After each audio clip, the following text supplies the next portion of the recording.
All right, so I brought my wife, Janan. She's also a physical therapist here to help us demonstrate.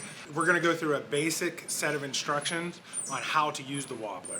The wobbler is really cool because of this idea of it giving you the feedback so you can self-correct. You really only need to understand a few principles on how to use it. Number one, you want to be in a comfortable position. You should keep your knees and your hips bent just a little bit. So I want to make sure that I'm hinging at my hips a little bit. I want to keep my knees bent, and I want to keep the forces evenly distributed across my feet from my heel to my toes. You want to make sure that you're keeping pressure on your toes the whole time and not weight shifting back and taking the pressure off of your toes and putting them on your heels.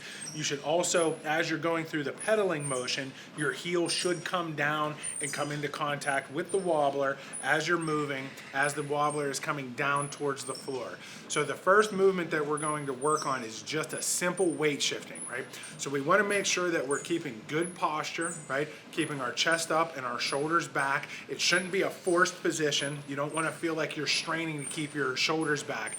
Just by elevating your rib cage alone and concentrating on keeping your head over top of your chest, which is one of the principles in the Rev and Mo system, it's a good way to look at how you're going to adjust your posture and also how to train it. So elevate that rib cage, keep your head over top of your center of gravity and over top of your chest.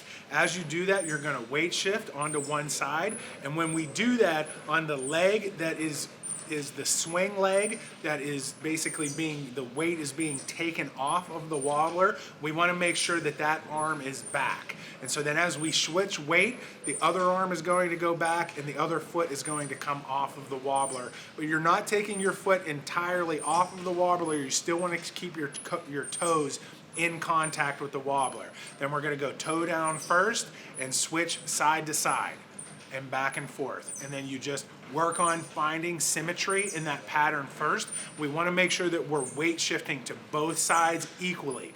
Now the cool part about the wobbler, part of the feedback is just being able to feel when you're hitting the ground with the side of the wobbler that you're standing on.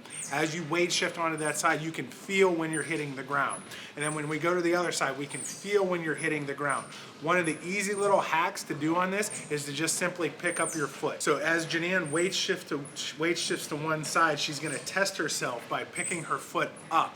And that's how to feel that you're in the down position. This is the same thing with walking, right? As we walk, we pick one foot up off of the ground and we keep one on the ground. So as you're working on practicing this, you want to make sure that you're shifting your weight just like you would when you normally walk without some type of injury or antalgic limping pattern. We're going to equally weight shift from side to side.